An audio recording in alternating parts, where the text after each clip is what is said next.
Tal-anqas 14-il persuna nqatlu u aktar minn 4,000 oħra ġew arrestati wara protesti kbar madwar l-Indja kontra l-liġi ġdida taċ-ċittadinanza.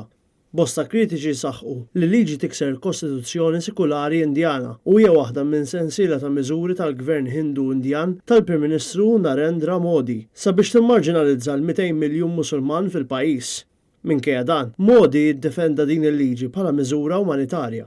9 vittmi nqatlu f'Assam u f'Uttar Pradesh fit-tramuntana tal-Indja filwaqt li 2 oħra mietu fl-istat ta' Karnataka fin-nofsinhar tal-pajjiż.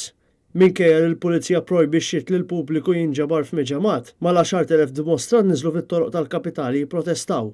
Il-pulizija rispondiet billi sparat l-ilma u l-gassi ta' dmuħ biex twaqqaf lid-dimostranti madwar il-pajjiż. Il-Prim Ministru Irlandiż Leo Varadkar saħaq li l-Irlanda tinsab f'riskju bil-mod kif il-Prim Ministru Brittaniku Boris Johnson se jmexxi Brexit. Dan wara li deputati fil-House of Commons ta' Londra il-ġimgħa appoġġjaw il-pjan tal-Prim Ministru Boris Johnson biex ir-Renju Unit jispiċċa minn membru tal-Unjoni Ewropea fil-31 ta' Jannar. It-Taoiseach Irlandiż wera dan it-tħassib dwar Brexit u l-problema tal-kummerċ b'reazzjoni għal dan il-vot minkejja li l-ftehim ta' ħruġ irnexxielu jikseb ħafna f'dan ir-rigward. Iżda se tkun triq twila sabiex l-Unjoni Ewropea, inkluż l-Irlanda u r-Renju Unit jaqblu dwar ftehim għall-kummerċ ħieles sal-aħħar tal-2020. Minkejja dan, Varadkar qal li l-Gvern Irlandiż huwa lest biex fl-2020 jidħol fin-negozjati fih dan l-Unjoni Ewropea għal dan il-ftehim.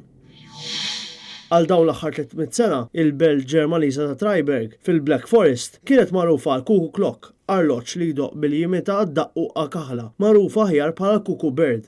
Sabiex jikkumpensa għat-tnaqqis fil-beħ ta' dawn l-arloġġi fil-bidu tas-seklu 21, l-arloġġar Ġermaniż Ingolf Hass li jaħdem f'ħanut antik 125 sena, dan l-aħħar beda jimmanufattura dawn l-arloġġi b'diżinn aktar modern u effiċjenti.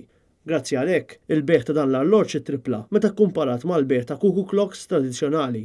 Cuckoo Clock tradizzjonali li jinbih ftit pass il-pod minn dan il-ħanut kapaċi jinbih għal 23,000 euro.